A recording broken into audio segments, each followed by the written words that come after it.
Hey, welcome back to the MMA Vivisection. This is Zane Simon of Bloody Elbow. I am here with my esteemed co-host Connor Rubish. We are here to talk UFC Seoul, UFC Korea, UFC Fight Night, Henderson versus Masvidal, whatever the hell you want to call it. This week's card, first UFC venture into Korea, and we were just talking about this a little bit before the card started, but kind of the like 70s Italian gore horror movie of UFC cards. Yeah, totally enjoyable. You don't regret watching it, but there's really no reason that you should have to think about it again after it's done. Yeah, like there might be one moment on this card that you like sticks out. Like I don't know if you've seen the movie Zombie 2.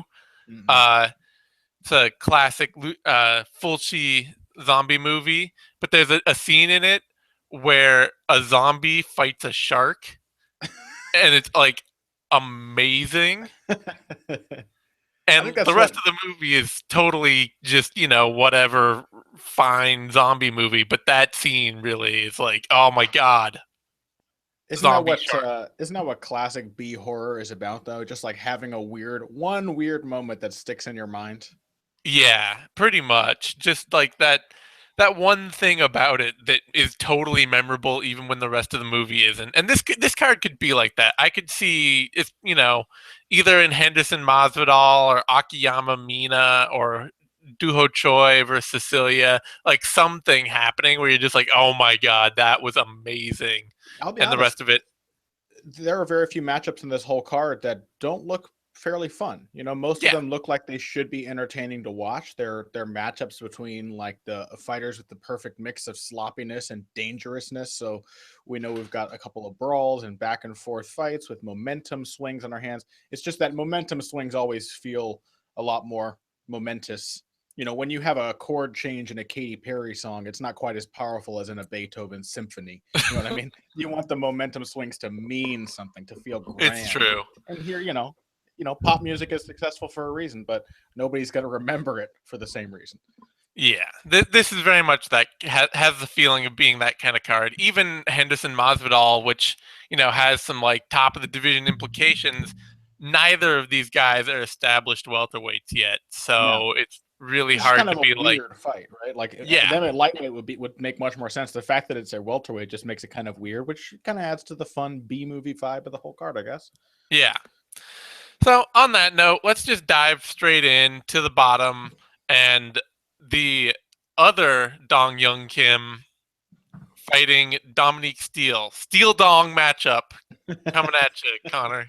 What are your thoughts? Well, they were initially having seen Dominique Steele get blown out of the water by Zach Cummings, who we all know is just a ferocious puncher. He's well known for his knockouts, not really. They then decided to match him up with Hyung-Gyu Lim, who's probably the hardest hitter in the division. So Yeah. I'm grateful for Dominique Steele's sake that Lim was injured and had to pull out, because this is a much more forgivable matchup for him. Kim is a powerful puncher himself. He's got a kind of brawler mentality, just like Lim. He will go out there and swing away, but his grappling is badly underdeveloped. I mean, really shockingly so. Where when you watch his fights on YouTube of him fighting anyone with any semblance of grappling ability, he's just taken down over and over, gives up his back, lets the opponent get their hooks in. And Dominique Steele is a grinder. He struggles against powerful punchers, so he may find himself in a difficult spot here, but there are less forgiving guys to grind against. So I think Dominique Steele may have gotten a nice flip of the coin and ended up with a favorable matchup here. I think he'll probably win the decision. See, the thing for me is that I think this is the about as good an entry fight as Maestro, we'll call him, since that's his fighting nickname and easier to go by than the other Dong Young Kim. But I think this is about as favorable a matchup as Maestro could get walking into the UFC, which is that Dom Steele is a grinder, but he's not a takedown artist. No. Like he doesn't have a good shot. He's the kind of guy who ends up getting to the clinch, dropping for a single leg, and then fighting for it for 3 minutes. Yeah. And that, like, That's really good for Kim because Kim's big problem is reactive takedowns. It's that he plants his feet, he gets tracked in boxing, and he forgets that somebody can take him down, and they Sure. shoot under him and Sure. take him down. And Dom Steele doesn't have that reactive takedown ability. He's not the kind of guy that can just like see you swinging, come in underneath it, and power W to the ground. Yeah. And if he just sits and brawls with Kim, I think Kim's got the better chin. He mixes his strikes better, He doesn't tend to and sit he's and brawl. faster. He's just so damn hittable and so damn fragile. You know, Steele has been knocked out what 4 times. Basically every time he Yeah, fights a big puncher, though he did lose a decision to Brian Rogers, who's a pretty venomous finisher. Um, so I definitely see where you're coming from. I saw this and I'm like, well, short notice, brawler type, Steele being the more grinder type of fighter probably has a shot, but it's still it's more favorable for Dominique Steele in that it's not Hyungyu Lim. Not that Kim is a yeah, fantastic matchup for him. yeah. I think it's still a fight that favors. I think it's as like I say. I think for at least on short notice for Kim, it's as good as he could do, or Maybe, yeah. for Dong Young. And the odds are close on this. Steele is the favorite. I mean, the week's notice might be, a good reason for that, but it's also, Steele's fighting in Korea. Like he has to travel around the world for this fight. Kim's fight or Dong Young's fighting at home. That could be True. a push. But anyway, odds are in Steele's favor. Minus 127 up to minus 140.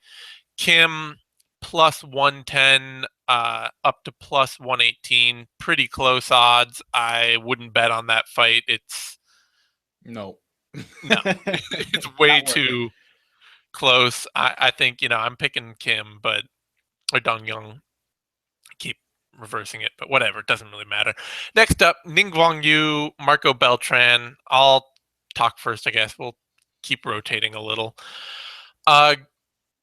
This is one of those times where, like, this I think is a real sounding board fight for Guang Yu, Mhm. where we saw in his last bout against, oh God, what's his name? The the like tough China fighter that everybody loved to rag on, Royston Wee. The tough China fighter is all you need to say. Yeah, we saw in his last fight against Royston Wee that against somebody who really had no boxing to offer him at all, no striking whatsoever to go after him with, Ning Yu actually looked like he's putting his game together a bit better. Like Mhm. he's becoming a better boxer puncher, a better infighter, just, developing consistently. And Beltran can't strike either, but he's much more aggressive about implementing his style than Royston Wee is. He's very much a let me fly in with a jumping knee and then try and take your back and hug you for dear life and Mhm. drag you to the ground kind of fighter. So this is a fight to me that's really going to be about whether Guang Yu has learned to actually keep his pace up and keep space and keep distance, or whether he's just going to get smothered by Beltran. I'm gonna. I think I will hesitantly pick Beltran to swarm him, but it's an ugly fight. Your thoughts? I have to agree with you. Ning looked pretty solid against Royston Wee, but really, if you can fight off the smothering grappling, that's pretty much all you have to worry about against Wee. And while I agree that Beltran is not a polished striker by any means, unlike Wee, he basically refuses to be outstruck. You know, he's definitely game. He will fight back given the opportunity. We saw that in his fight with Marlon Vera, where basically every time that Vera tagged him, and there were quite a few times when he did, he just gritted his teeth and came back with 4 or 5 punches, ending with a kick. He's definitely tough enough to hang in with a better striker. And as a grappler, he looked very solid in that fight. I think it also favors him that he has a pretty significant reach and size advantage here. This is at Yeah, bantamweight, I believe. yeah, And if Sherdog is to be believed, Beltran has fought as high as welterweight. was at lightweight and then 2 featherweight bouts in his 3-loss streak there. I think bantamweight looks like it's a much better division for him, at least at this stage in his development. He's long, he's tall. It probably gives him a bit of a strength advantage. So I have to favor him too. Yeah, I think the aggressiveness is a big one too, because even in that fight with Wee, Guang Yu for a lot of that was just letting Wee off the hook, just like Yeah. standing in front of him going, okay, well, maybe he's going to hit me, so I better hang back and wait and see what he does. And when you have that clear an advantage and you're still kind of letting the guy off the hook, Beltran's not going to give him that space. So Because he wasn't exactly destroying Wee at every given opportunity. He was picking his shots, yeah, and Beltran's just going to bum rush him constantly. I think so. And I don't think that serves Guang Yu well. So odds on this have Guang Yu favored pretty reasonably, minus 210 up to minus 240. Beltran plus 196 down to plus 160. I think that could be worth a look at, because it's not like, oh yeah, awesome betting, but Beltran is an underdog. I don't think Guang Yu is quite. I don't know. He's not proven a lot yet. No, I'll say that I think that there are quite a few really tempting underdog lines on this card. As we go forward, we're going to see a lot of underdogs that, because of popularity or the region of the fight, they just probably shouldn't be underdogs, or they should be much closer than they are. Beltran is definitely one of those. Yeah. Up next, Freddie Serrano, Yao Jiqui. Connor, what are your thoughts? Man, as much as Freddie Serrano can lay claim to a more impressive UFC run, even though he's only had one fight, he knocked out Bentley Seiler in his debut. And on the flip side, Jiqui has not exactly had a great run. He got an absolute robbery decision over Nolan Tickman, and he lost to Royston Wee, though that was also, as I understand, a somewhat contentious fight as well. Yep. I do think that Jiqui can win this fight. I think Jiqui has a lot more potential than Serrano. Serrano he has a wrestling background, but doesn't really seem that comfortable initiating takedowns in an MMA context. When he fought Bentley Seiler, he feinted takedowns nicely to set up some strikes, but everything was just a little stiff and disjointed. And as much as Jiqui seemed completely unable to adapt to a mobile boxer in that Tickman fight, he never, ever stopped coming. He kept going. He's fast. He's explosive. He seems to pack a decent punch. I just think he's more fluid than Serrano, and Serrano's not the type to either consistently out-grapple him, because you also have to note that Jiqui's wrestling looked much better in that Tickman fight than it did in the Royston Wee fight. He really had obviously touched up his takedown defense. And I mean, losing to Nolan Tickman in a not completely lopsided fight, that's not so bad. Beating Bentley Seiler isn't so great. That's not exactly a top-notch win. So it's more a gut feeling than anything, but I think Jiqui can win this. I always say never trust a man that thinks with his guts, and I I did just eat lunch too, so they may be a little off kilter, my gut. Yeah, I mean, losing to Royston Wee, like the thing with that Tickman fight to me is it just showed all sorts of big problems with Tickman. Mostly that he wants to fight off his back foot and he's really bad at it. Like, he always got crossed up and lost his balance and would end up like falling all over himself trying to move backwards and counterpunch. And Serrano seems much more comfortable in the like weight, and if you come into him, he sets his feet and counters hard. Like, he feels much more in this, like, not to over compare, but more in the sort of potentially Yoel Romero-y late career wrestling start, where I think that's a bit of a lofty comparison. Well, no, and I know I don't mean like he's not the athlete that Romero is. Yeah. And he's not the boxer that Romero is.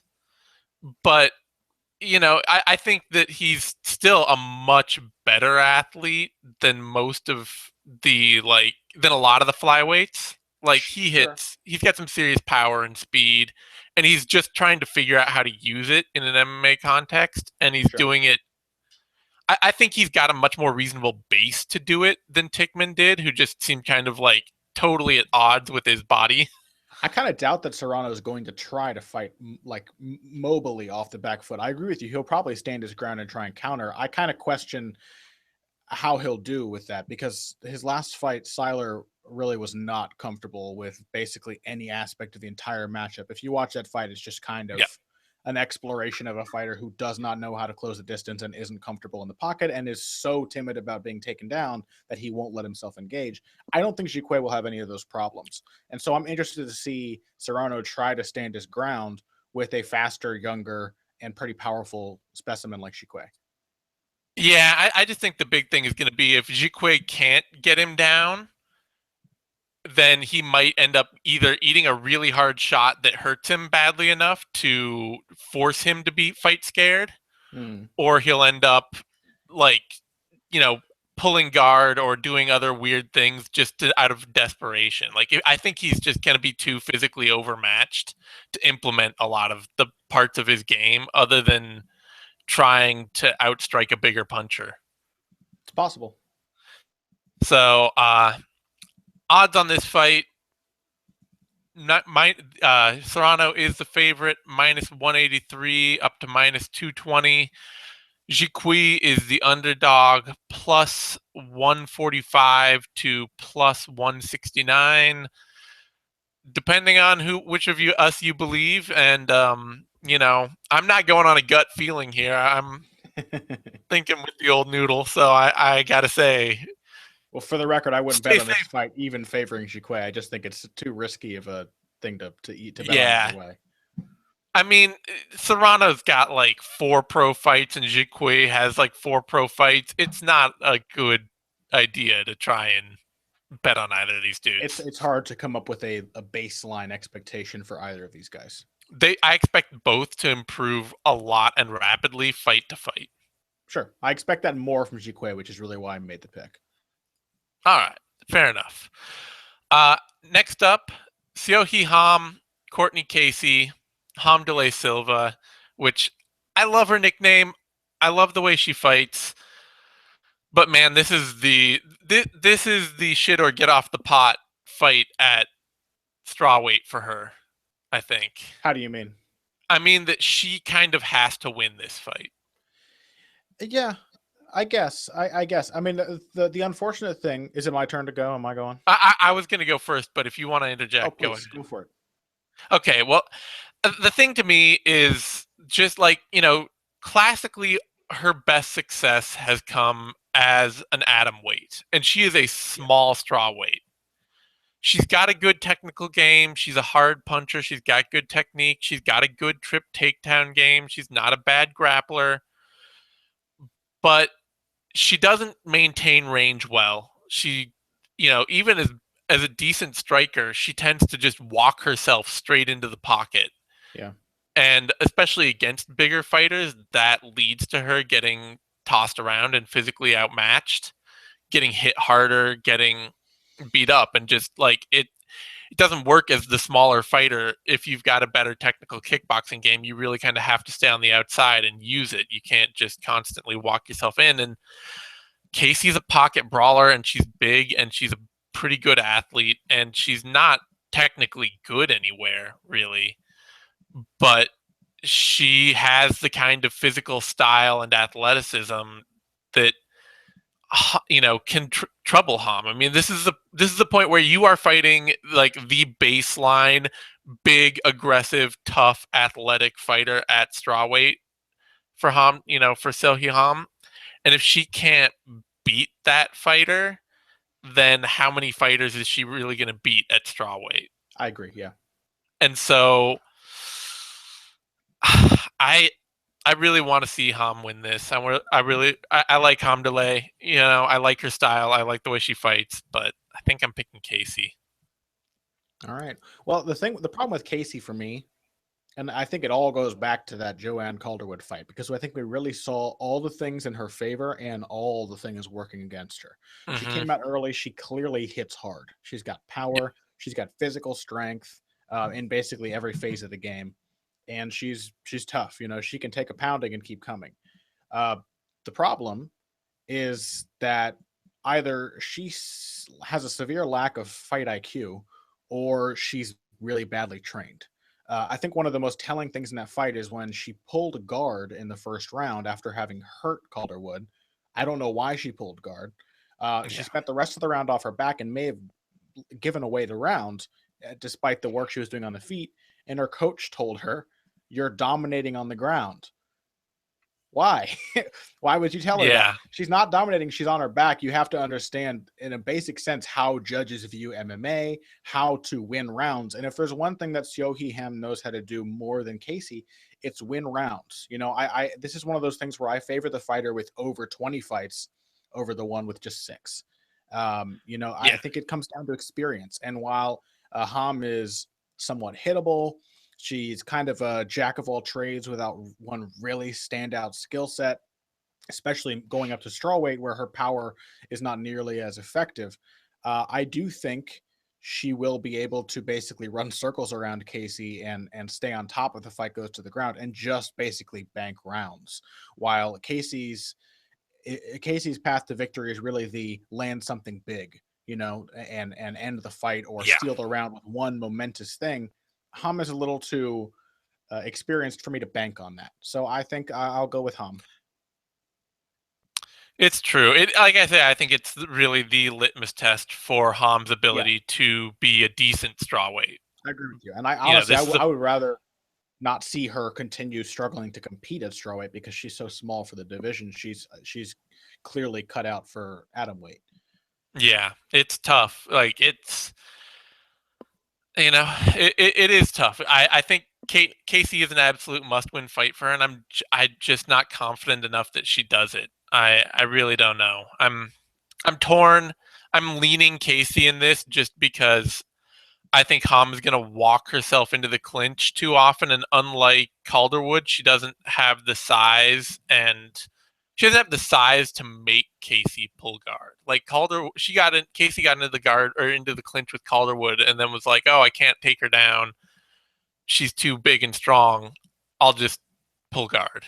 Sure, that'll be my option." And I don't think she'll have that problem with Seo Hee Ham. Yeah, I can see that. So odds on this favor Casey. She is minus 161 up to minus 170. Seo Hee Ham plus 130 up to plus 148. Once again, not a fight I would bet on. I don't see anybody having a strong, really absolute path to victory at all. No, this kind of goes into what we said. Like this card has interest despite its lack of relevance because there are so many toss-up fights in this card. A lot of these are very minor crossroads, but they are real crossroads fights with importance to the fighters' careers and with a real questionable outcome. Yeah. Speaking of which, next one up, Dongi Yang, Jake Collier. Take this away. I like Dongi Yang. I'm not sure he is cut out for the UFC at all. He's fun to watch. He's powerful. He's got a really respectably good offensive technique, even if he doesn't always string his techniques together particularly well. He's got great kicks. He's got a really nice straight left. And he's big and strong, which definitely helps him out in the clinch and with takedowns. I think he's against kind of a difficult matchup here. I think that really Jake Collier he's hittable. That's one thing we know about him. We saw Collier was the one who got knocked out by Vitor Miranda, right? Yep. He got a head kicked into the stratosphere by Vitor Miranda. And Dongi Yang has got a good head kick. But really, Collier's biggest problem is that he outfights pretty well until he just decides to stop doing it and get into a brawl. So he puts himself in difficult situations, which, maybe he just doesn't have the mindset for an outfighter. But when he uses his reach, he's a really effective outside fighter. And even when he brawls, he's a pretty scary brawler. He can swing away. He can take a decent shot, even if he's hittable. And he's got the grappling, I think, to contest with Young. So I really think while Young has, like Casey, a shot at like a big fight changing moment, more so than Collier, I think Collier is just the more consistent fighter. The more reliable. You can basically expect a result from him, and I think he probably wins by a pretty hard fought unanimous decision.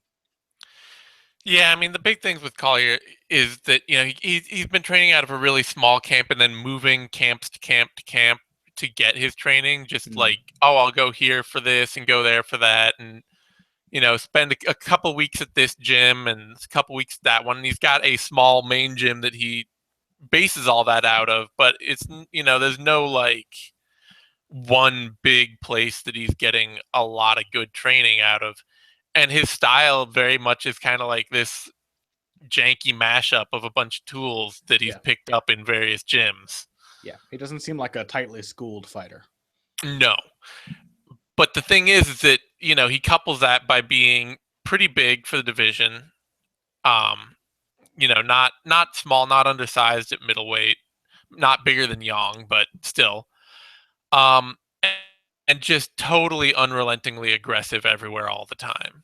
Yeah, Like he is the dude that will, from range, he's constantly kicking, constantly throwing out straight, solid punches. And then the moment he moves inside, he's brawling. And then he'll take the fight to the ground and, work constantly for submissions and for ground and pound and to definitely out scramble you. that brawler's mentality really suits him on the ground too, because he's hyper aggressive, which is the way you Yeah. need to be if you're going to play guard in modern MMA. Yeah. So he, it may, his, I would say that, yeah, the pocket suits him the least well of all the places he's willing to work.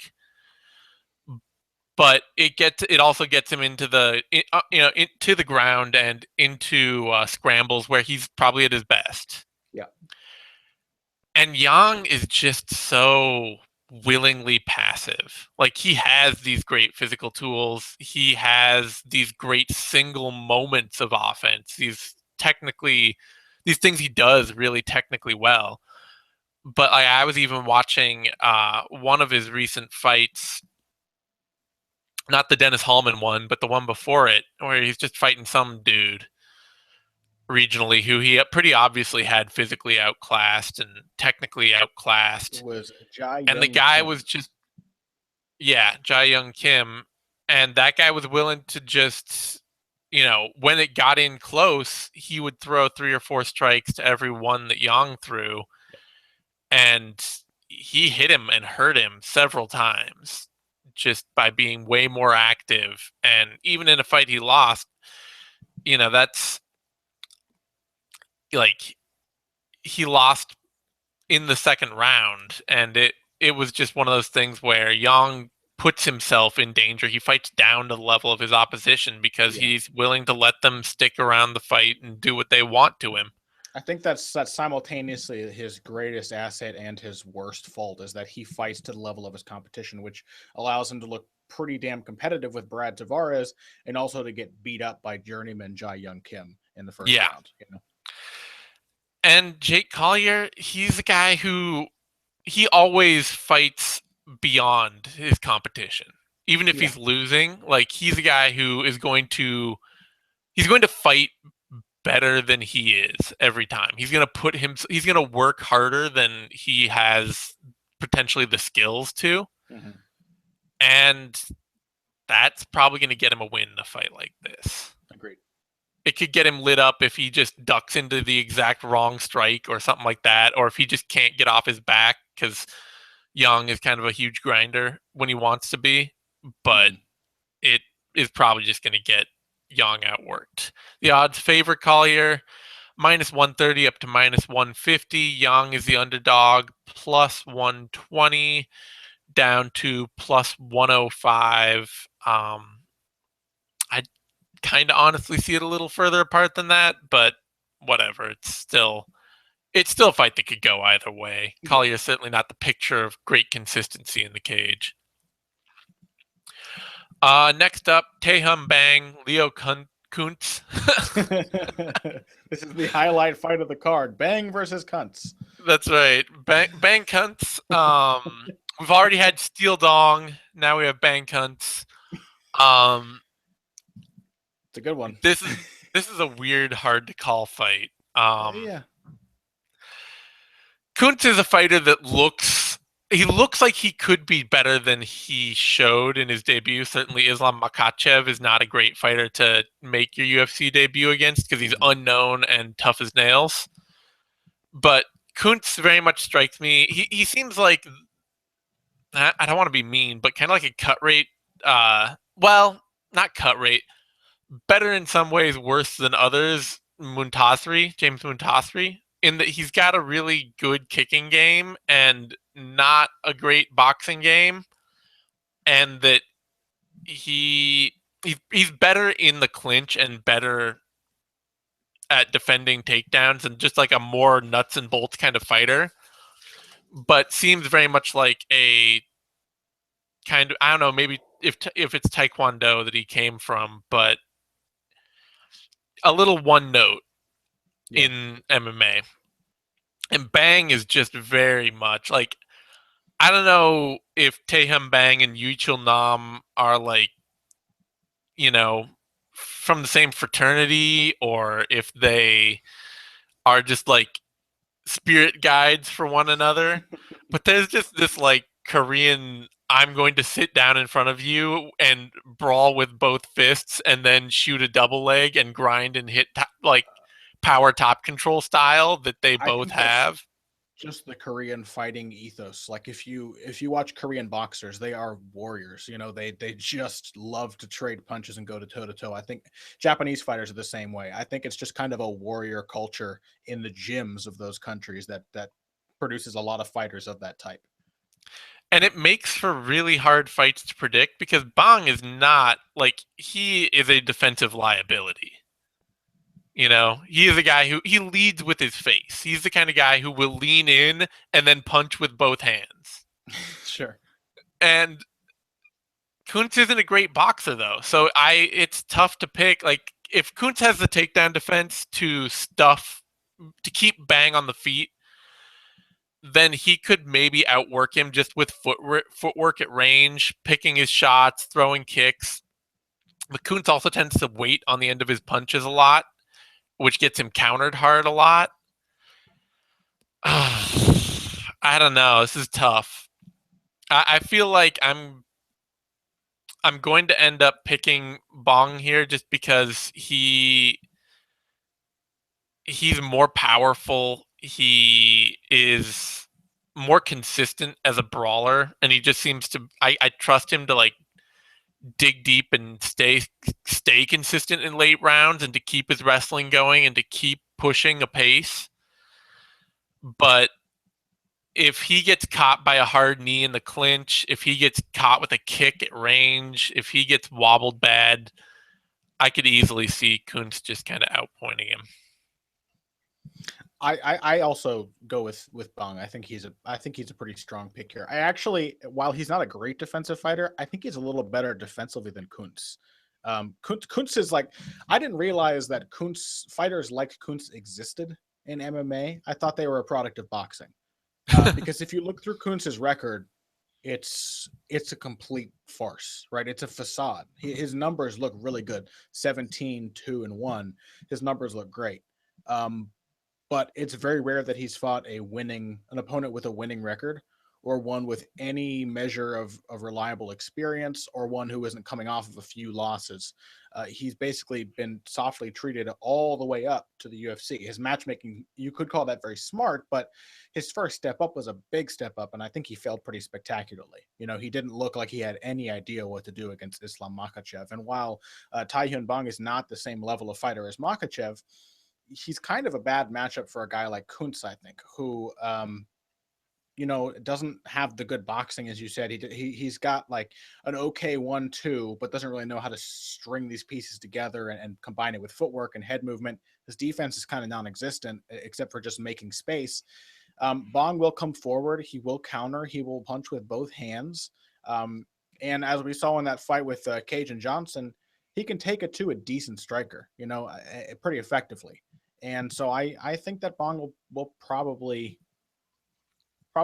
get Kunts out of there. I think he'll probably knock him out second or third round.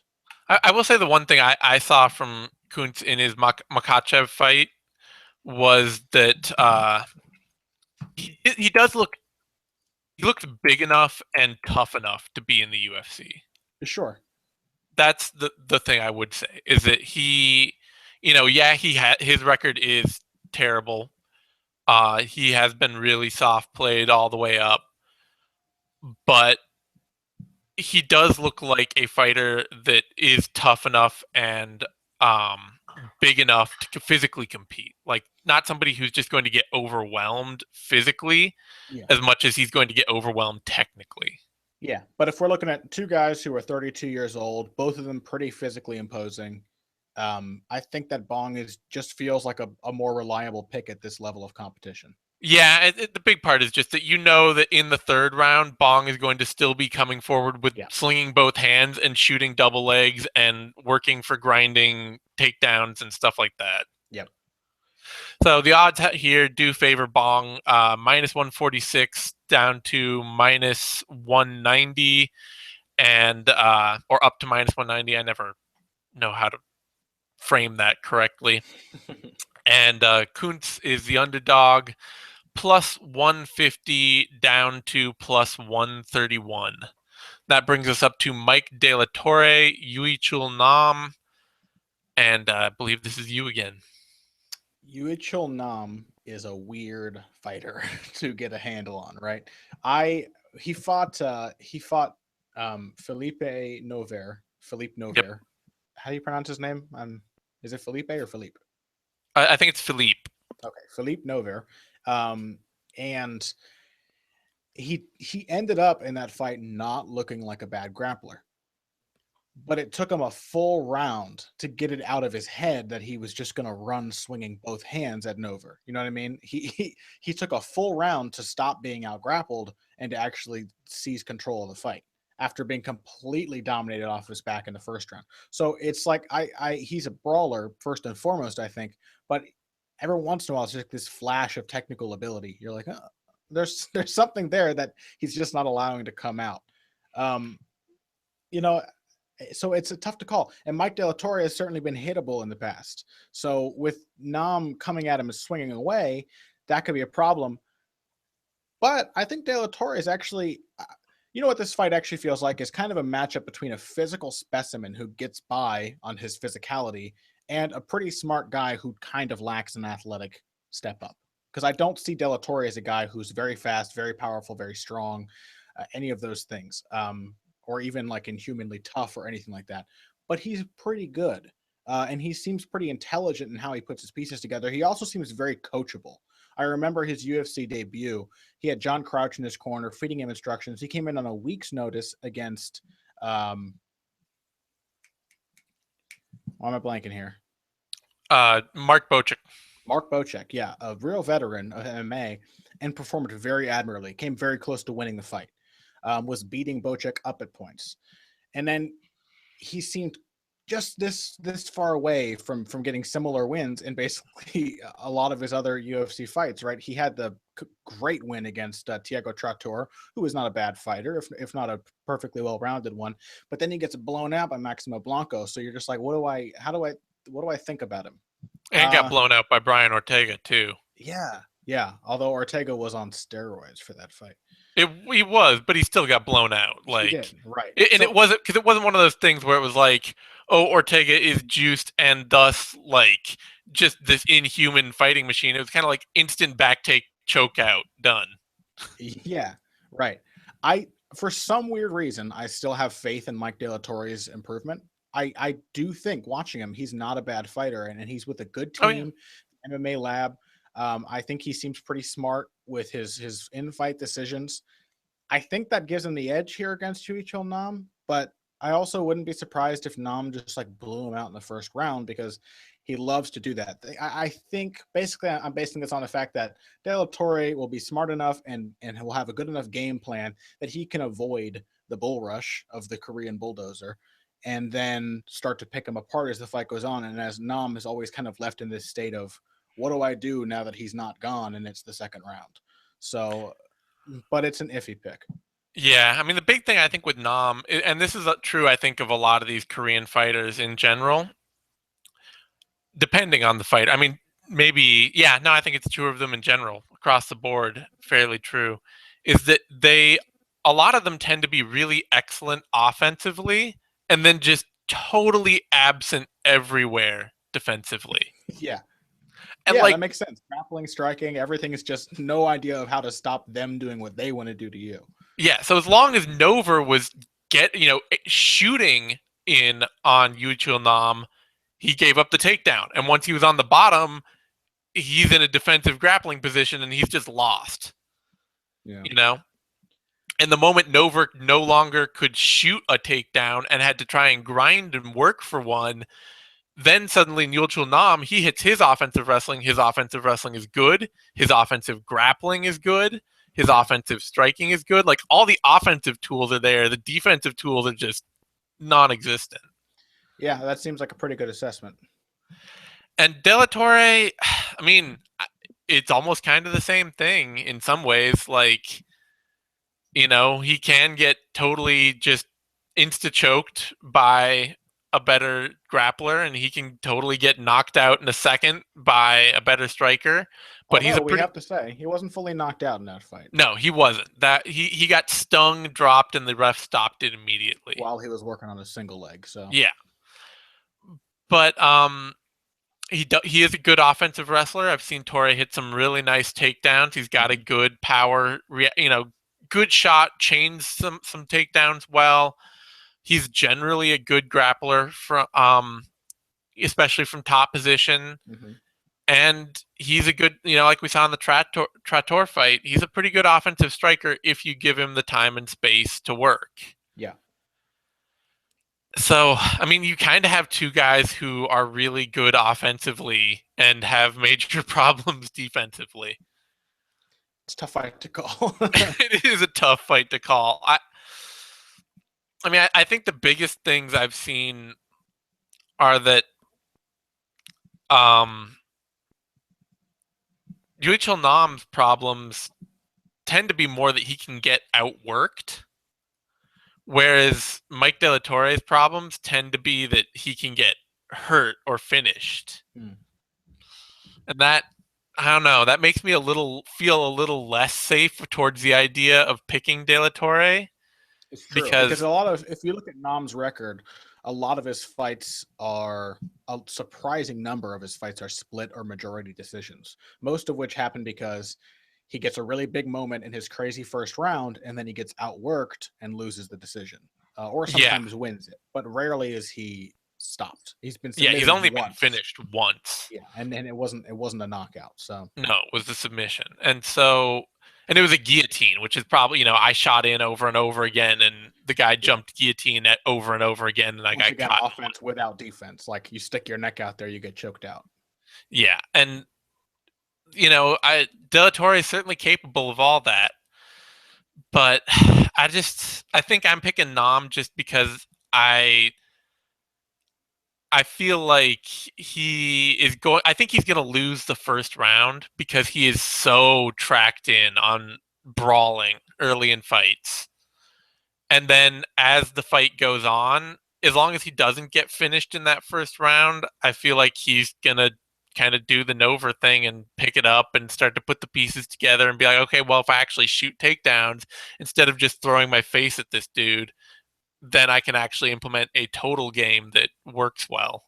I kind of feel like this will want to be similar to De La Torre's Bocek fight in that he will get outworked in the first round or even hurt, and then will have to grind his way to survive, and then he'll probably win a split decision by barely taking the second and winning the third. So we are at odds on this funky-ass fight. I think with all these split calls, we can see each other's perspectives, though. It just speaks to the difficulty of calling these fights. Yeah, absolutely. And the odds on this fight reflect this very much. Yuichil Nam is the slight favorite, minus 114, up to minus 130. Mike De La Torre is the slight underdog, plus 103 to minus 105. So this is pretty much seen as a coin flip. I would not bet on this for your life because both guys could like neither guy has any defense. Both guys have a lot of offensive tools. It could be a finish either way. It could be a split decision, outworked loss either way. Not hard to see any of it. That brings us to the main card. Duho Choi, Sam Sicilia. I forget, is it you talking first or me? I think it's you. Okay, I think it's me, yeah. Korean Superboy versus Sam Sicilia. This is a fight the UFC has wanted to make for a while. And I am like, I think Duho Choi should win it, but this is this is a chance for him to just kind of jump right out of the gate and say, I'm going to be a top 15 fighter in the UFC in the very near future if he comes out and wins this fight. Yeah, I'm surprised to hear you sound so tentative about his chances of winning. Sicilia, he's just he's so, I don't know. He was so predictable up until that Yautin Meza fight. That was an utterly bizarre fight. The It guillotine was fest of 2015. Yeah, if we were talking the Sam Sicilia of Akira Kurosani, the Sam Sicilia of Katsunori Kikuno, the Sam Sicilia of any of his other fights in the past, I would pretty much pick him to get dialed up by Duho Choi. Because like the prototypical Korean fighter, Duho Choi has all the offensive tools in the world and none of the defensive tools. And that version of Sam Sicilia was a guy who liked to sit at range and play the range striking game without any range striking tools. Yeah. He was a tiny guy with short arms who wanted to be a range striker and relied very heavily on his big power, which worked for him sometimes, but a lot of times again in the UFC, if guys are too tough to go out with one shot, then you're at range picking out these one single strikes to throw at them, and they can see you coming. I mean, Katsunori Kikuno looked like he was just filled to the brim with glee watching Sam Sicilia try and outstrike him from range. Yeah. And Duho Choi hits harder. He hits more consistently. He's more accurate. He works at a higher pace. He is, not going to get outstruck easily by Sam Sicilia.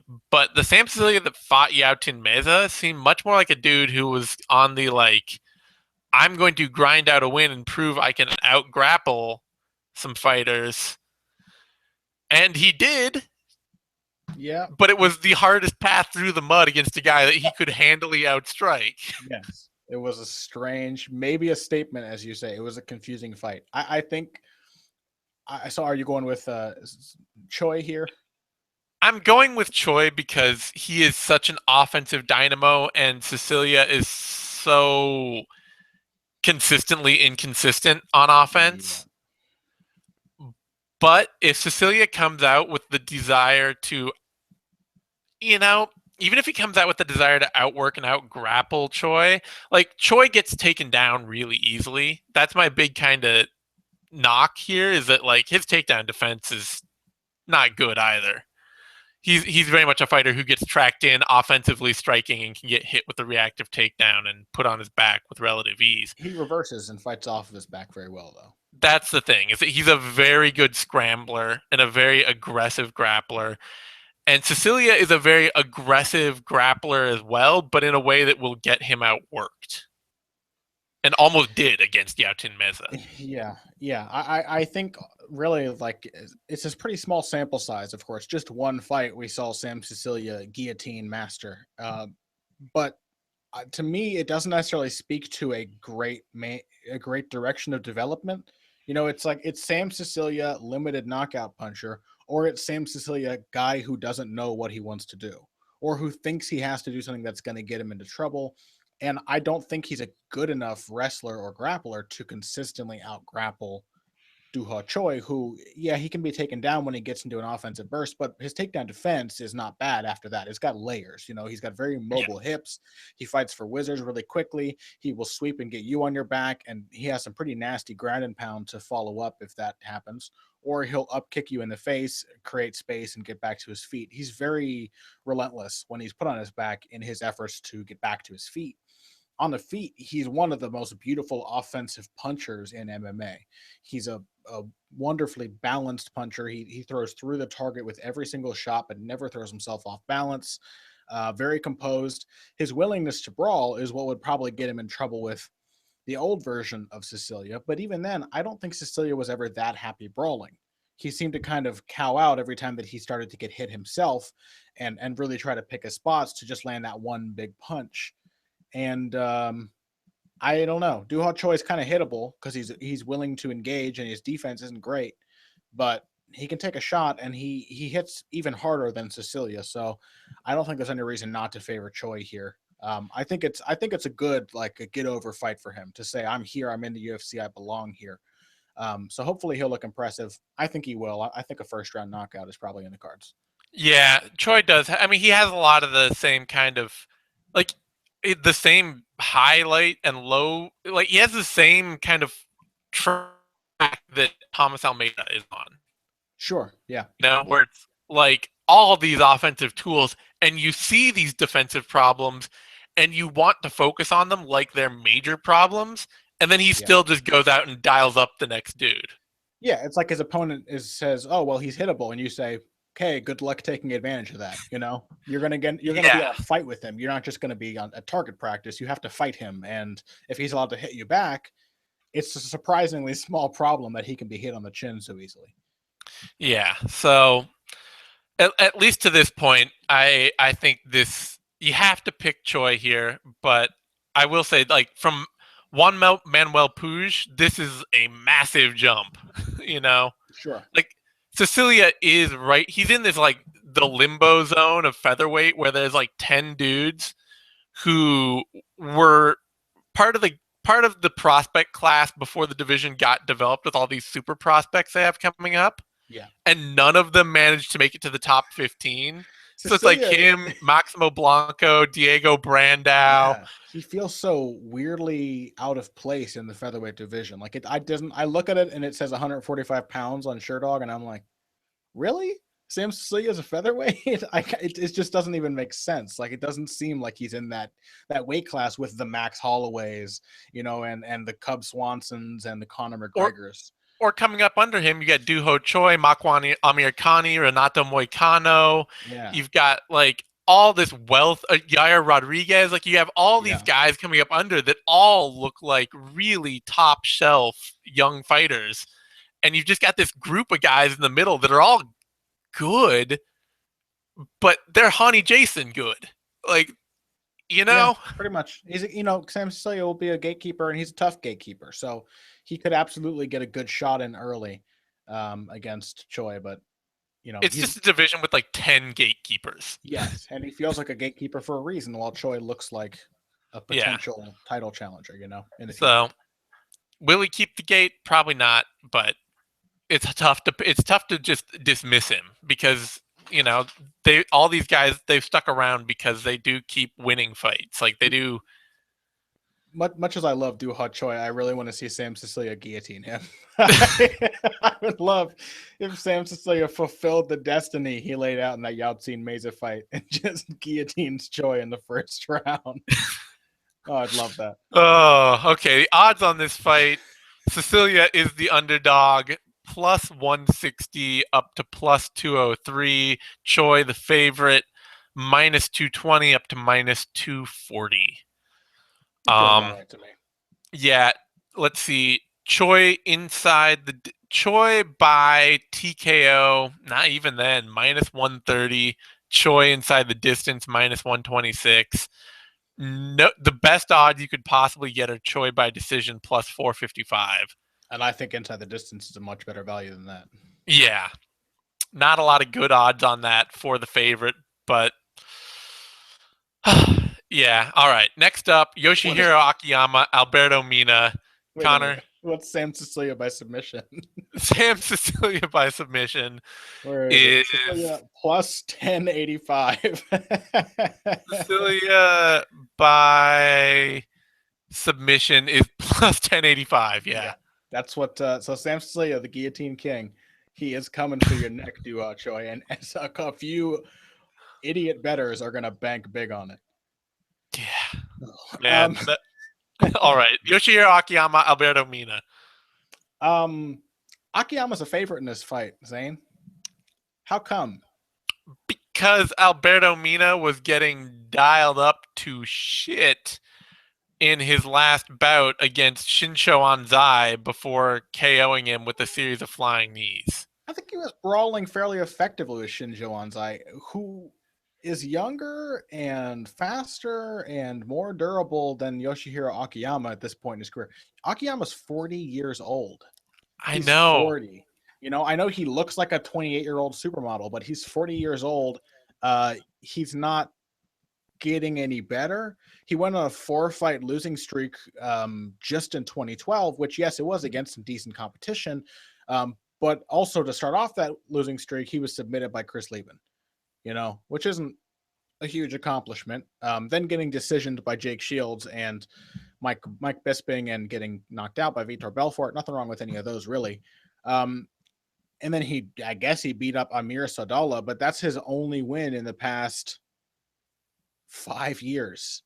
It's been 5 years since he's beaten anybody but Amir Sadallah, who is well past the expectation that was once laid on his shoulders. So I don't know. I have very little faith in Akiyama's ability to turn in a performance against a pretty inconsistent, but definitely dangerously skilled fighter like Alberto Mina. Mina was definitely getting tagged up, but Anzai is a come forward swinger.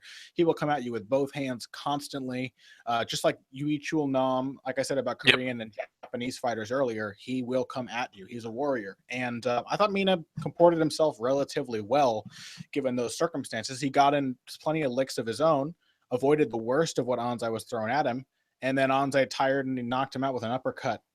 So, not so bad, I don't think. Mina's also got his black belt in jiu-jitsu, 3rd-degree black belt, in fact, and a 2nd-degree black belt in judo, which means he can definitely hang with Akiyama's grappling background.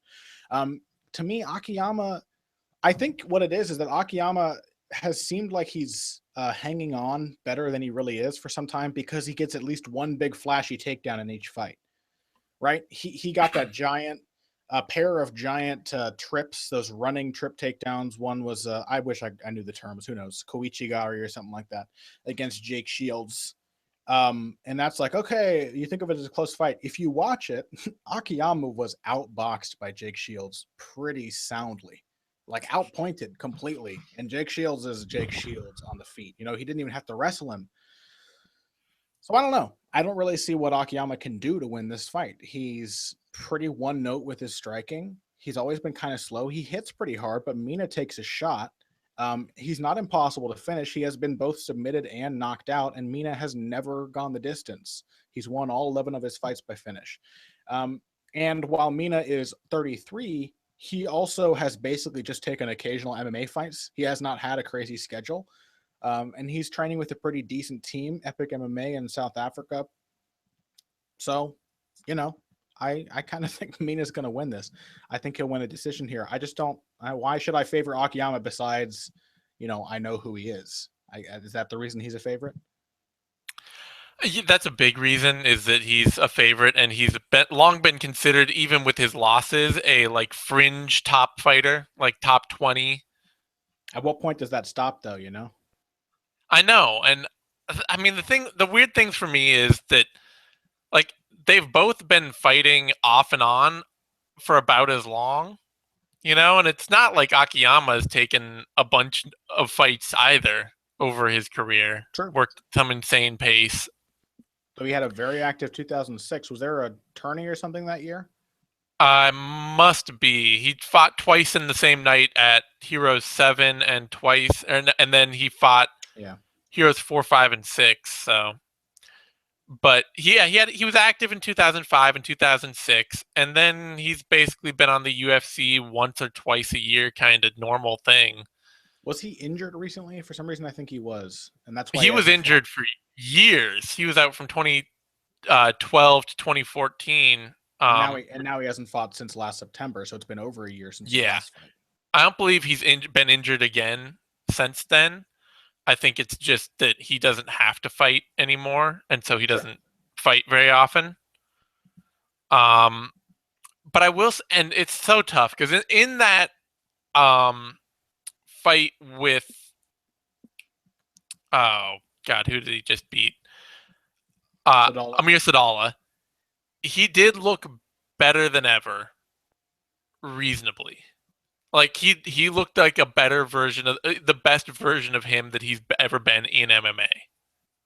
I would say. I thought he looked about as good as he did in the Alan Belcher fight several years before. Just against a more hurtable and less Yeah, potent opponent. but and it's one of those things too where even though he's 40, he did start his career late. Like it's not like he should be just dead in the water at this point. He's not fighting way past what would be normally considered a normal MMA career. No, but he's towards the end of what would be because he's been fighting for 10 He's years. yeah, he's towards the end. He should be at the end or coming to it. And who knows how much the injury might have helped or hurt that, Rehabbing and not fighting for a while could help. Being injured and having a knee injury could certainly hurt it a lot. Mm-hmm. And Alberto Mina's just never been like, yeah, he's never competed consistently and he's never won a fight of any note. Like beating somebody like Alan Belcher would be massive for Alberto Mina. Yeah. And that makes it really tough. I think it's probably right to pick Alberto Mina to win this because he is such a finisher and so aggressive.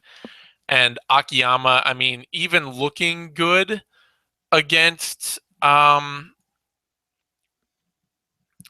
Sadala, that was a decision. I think it says a lot about just that fight in general, how much it means to Akiyama's return that you have like 3 times forgotten who Amir Sadala is. I have. He's an Ultimate Fighter winner, Zane. Yeah, but he's another dude that didn't fight for years, and I don't think we'll ever fight again. He just doesn't have it to be an elite fighter.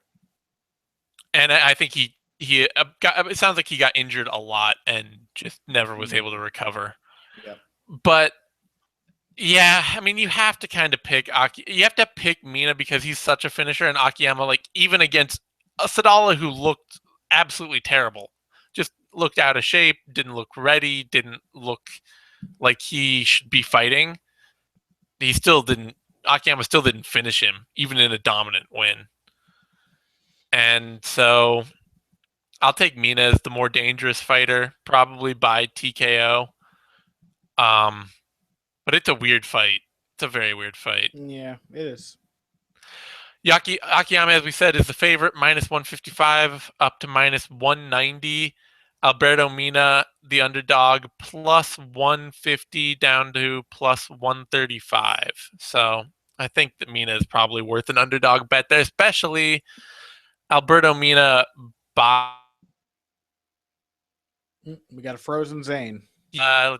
distance. Oh, you're back now. Oh, I was gonna say, especially Alberto Mina wins inside the distance. It's plus 240. Yeah, and if some people have already obviously jumped on this because Mina was plus 220, I think, just 2 days ago. Yeah, and Mina by TKO is plus 360, which I think could be reasonably safe. It's an option. I don't know. They're not safe, but an interesting bet. Yeah. All right, that brings us to Dong Young Kim, the second. And the Dong Young Kim. Yeah, the Dong Young Kim versus Dominic Waters. Dong Waters. We're changing elements here for the Dong matchup. We've gone from Steel Dong, now we're on to Waters Dong. Water Dong Waters.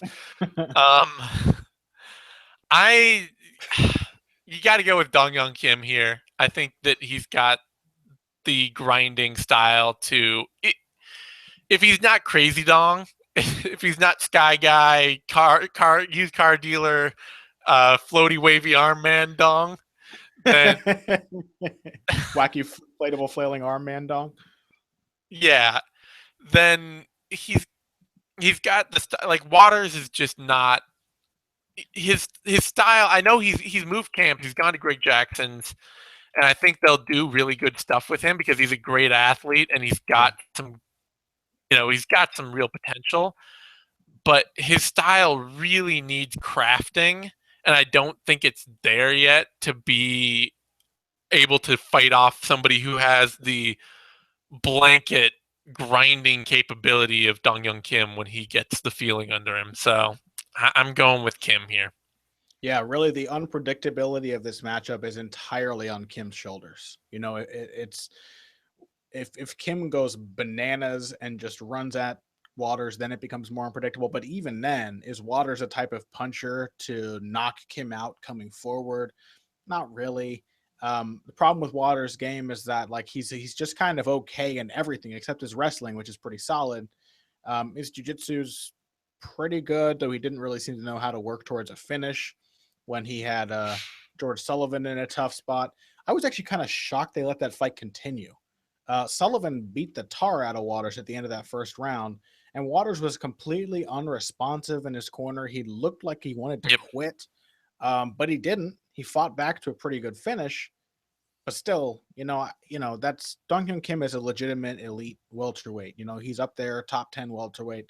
Dominic Waters has not really proven himself at all so far. I agree that Jackson Winklejohn would be a great fit for him, but there is no reason to favor him in this fight.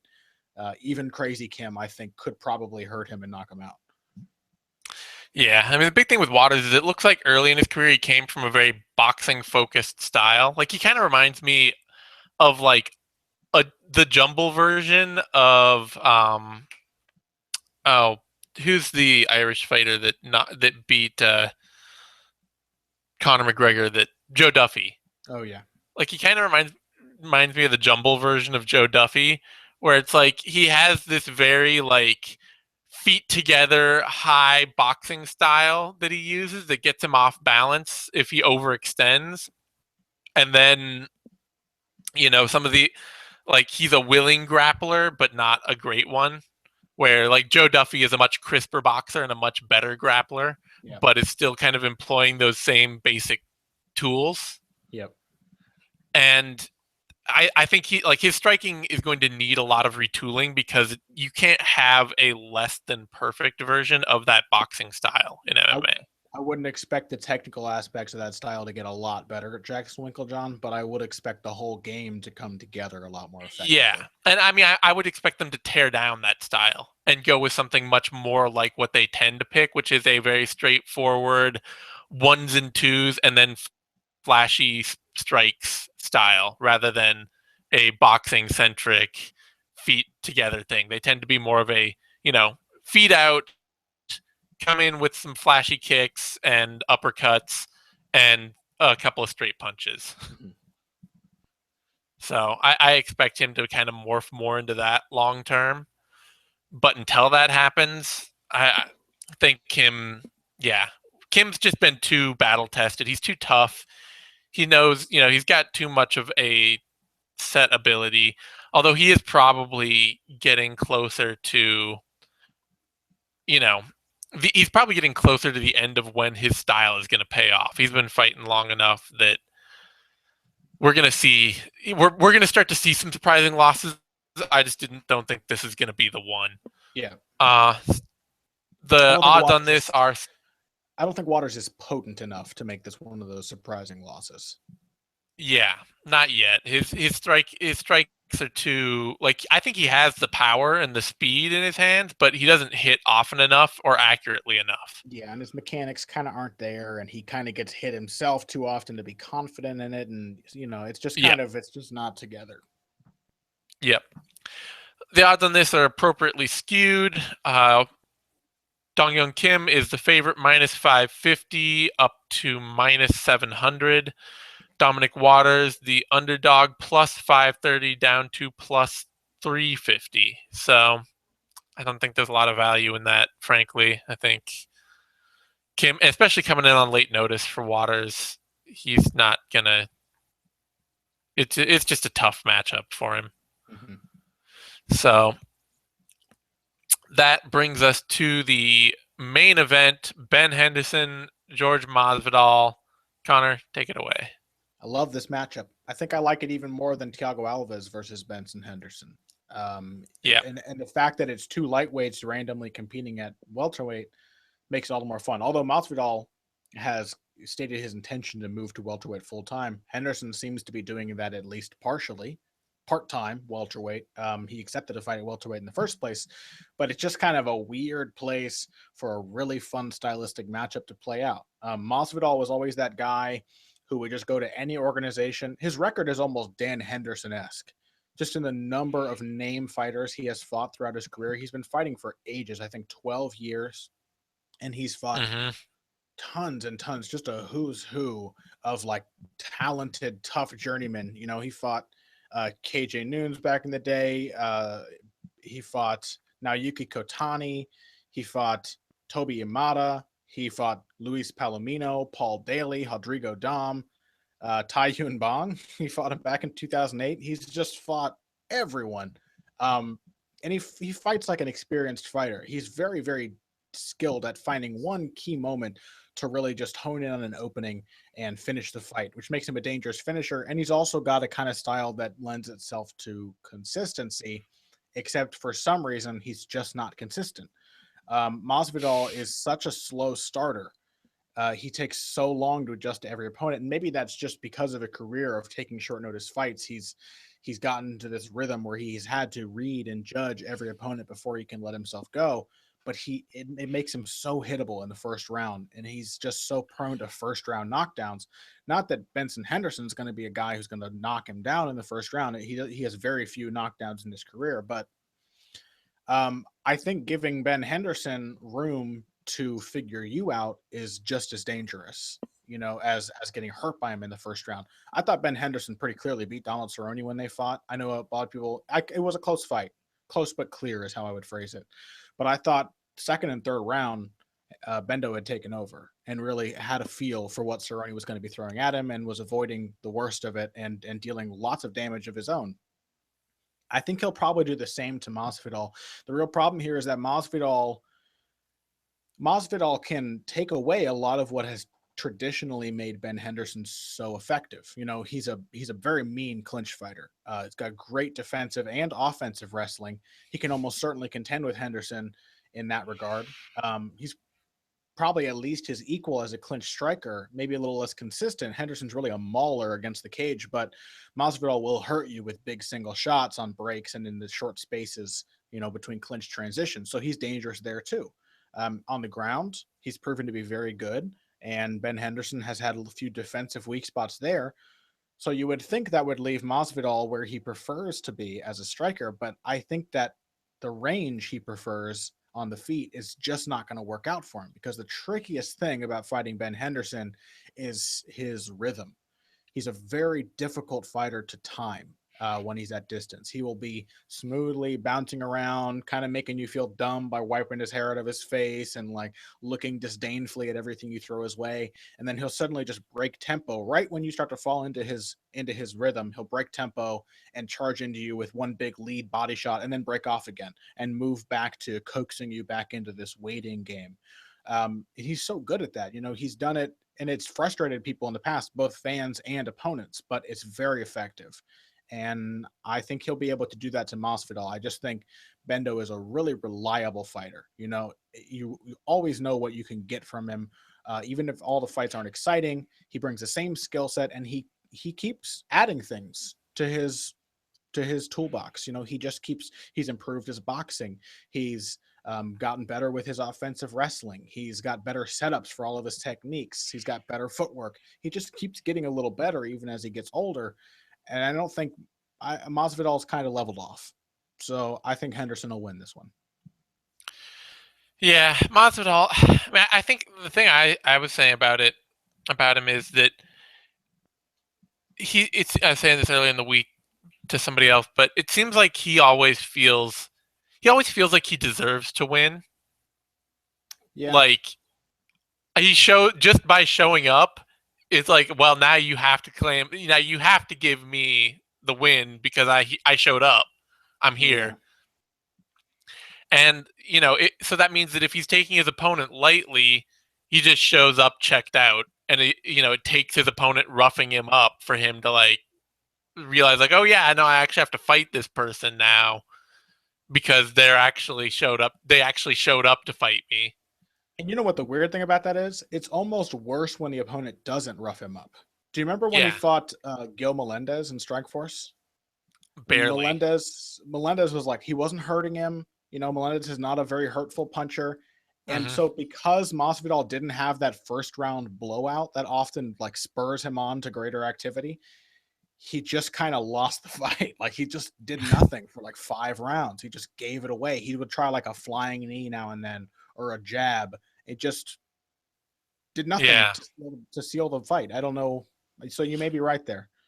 and like the other side of that too is that in the Iaquinta fight, it was like oh, I know who I know I got to be prepared for this guy. He came in, he looked awesome, just totally dominant, and then it's like, oh well, I'm winning, so I don't have to work that hard now. Right. Like I showed up, I showed that I'm better, I showed that I can beat this guy, I hit him so with now jab I'm just gonna round. What more do you want? yeah, and that is the rare he has those performances like when he beat James Krause or when he beat Pat Healy. He has these fights where he just fights hard for 3 rounds and is Mhm. dominant, is just like untouchable. And you think, this, like I have faith in this fighter. He is great. He is clearly a top 15 guy. And then he has a fight like that Kabalov fight, like that Iaquinta fight, like that Melendez fight, like his Michael Chiesa fight, Yeah. where you're just like, oh yeah, this is the dude I don't trust at all. Yeah. He was And getting his ass whooped by Michael Chiesa on the feet. That is not something you yeah, want to ever have to say about someone who was known to be a good striker. yeah. And it's so hard, like when you have that kind of problem with somebody like Benson Henderson in front of you to say, like, he is going to come in appropriately dialed in for this fight and he is going to fight hard for all 15 minutes. And by doing that, he will win. Because if he doesn't, he's not going to. And Henderson, the worst part about it is we have seen against countless other opponents. If you if you are the kind of fighter who feels like they are comfortable winning a fight and just feels like they can coast, Henderson will make you coast and make you lose for coasting. Yeah. You Josh know? Thompson, Gil Melendez, Frankie Edgar. He's done it many Yep. times. Yep. If you feel like if you are at all willing to just coast out rounds, he will make you think that you are winning a fight you're losing. And that seems like such a trap for Masvidal. And so you can't pick him. Like that's the thing. Yeah. I love him. I think he's great. I think he's an elite fighter in every way except that one. And because of that, you can't pick him in this fight. Yeah. It just ultimately You comes know? down to winning rounds. And Ben Henderson has proven very good at that. And Masvidal has proven decidedly so. Yep. He's in fact he's bad at it. He's a technically brilliant fighter who is bad at winning rounds. Yeah. And Ben Henderson's a technically sometimes spotty fighter who's great at it. He really knows how Yep. to put these kind of mismatched pieces together in a brilliant, cohesive way. Yep. And I think it has to be So reiterated. He is getting technically better. Like the boxing that yeah. Henderson showed at the beginning of that Rafael dos Anjos fight, the boxing he showed against Cerrone and Thatch, he's adding new tools and getting better. He's 32, but he doesn't appear to be slowing down. He's just like, and it's like he got fired up when he lost to Anthony Pettis and just decided to retool certain aspects of his game. So And he should still be at the borders of his prime. Like we should yeah, not we should get another year or two out of Ben Henderson before things start to fall off a little. Yeah, I think he probably is, and I think we'll probably see him maybe work his way back to a title, or maybe really surprisingly beat some really good opponents at welterweight and lightweight. I, and the best thing you could say about Ben Henderson is by beating Brandon Thatch and having a fun fight with Donald Cerrone, and I guess being knocked off his throne by Pettis and Dos Anjos, he has endeared himself to fans again. So now it's really fun to Yep. watch him go in there in these tough matchups against good fighters and just show how good he is, which is why he was so enjoyable in the past. Yep. It's very true. So I expect this to be a great fight. I think unless Masvidal stops Henderson, unless he does the Dos Anjos thing and just like drills him with, dials him up off a combo, and Masvidal is very capable of doing that. Sure. But unless he does it, you can't pick him to win. And even Dos Anjos was slightly lucky to have the fight stop when it was, because Yep. it was probably in Henderson's best interest, but he really can come back from a knockdown. He was knocked down against Guida. He was knocked down first fight against Pettis. He can play off anything, even a fight-changing moment like that. Yep. So Masvidal is the favorite, plus 180, or underdog rather, plus 180 up to plus 226. Henderson is the favorite, minus 247 down, or up to minus 2.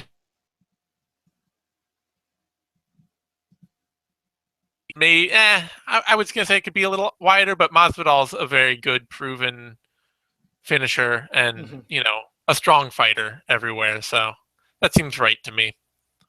Yeah, I agree. I think if you're going to just as an overall look at this card, if you're going to place bets on anything, I think Alberto Mina is still a decent enough bet. Mina inside the distance, last I saw, was going for plus 250. So I think just inside the distance in general, so you don't have to decide on TKO or submission, that's maybe not a bad call. That's really it.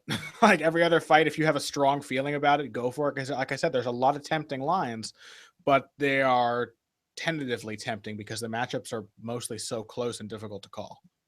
Yeah, the Waters Kim fight is the only wide one on this card, and it's wide enough that it's really not interesting at all. And the odds reflect that as wide as it really is. Like that's not worth betting on it. Everything else, I mean, yeah, maybe you could take a strong bet on Choi as a reasonable favorite, not a massive one. Sure. But Sicilia, like I say, I mean, I'm still tentative on that just because Sicilia is such a gatekeeper, and we've seen so little of Choi against really good competition. Maybe like a Choi Kim Mina parlay or something to make that Kim odds line, which seems so reasonable, be a little more profitable. I don't know. Yeah. Otherwise, you're really talking about a bunch of close fights against fighters that either have to get wins or have a lot to prove. So I think that it's very hard to look at this and see like any really great options. On that note, I think it's time for us to shut it down. Thanks for joining me. You can find me on Twitter at TheSaneSimon. You can find Connor on Twitter at BoxingBush. That's BUSCH. You can find both of us on Bloody Elbow. Give this video a like. That's a thumbs up. And subscribe to MMANation.com. That's DOTCOM, all spelled out. Both those things help us a bunch. Stay tuned. We will have no prospectus this week, but we will have a 6th round. It won't be with me. It won't be with Nate. We got some new people on the crew who are going to run that, who are willing to stay up and watch this card at what will be 2 a.m. my time. There's just no damn way. Yeah. And we'll have all the normal video stuff next week. So thanks for tuning in, and we'll see you soon.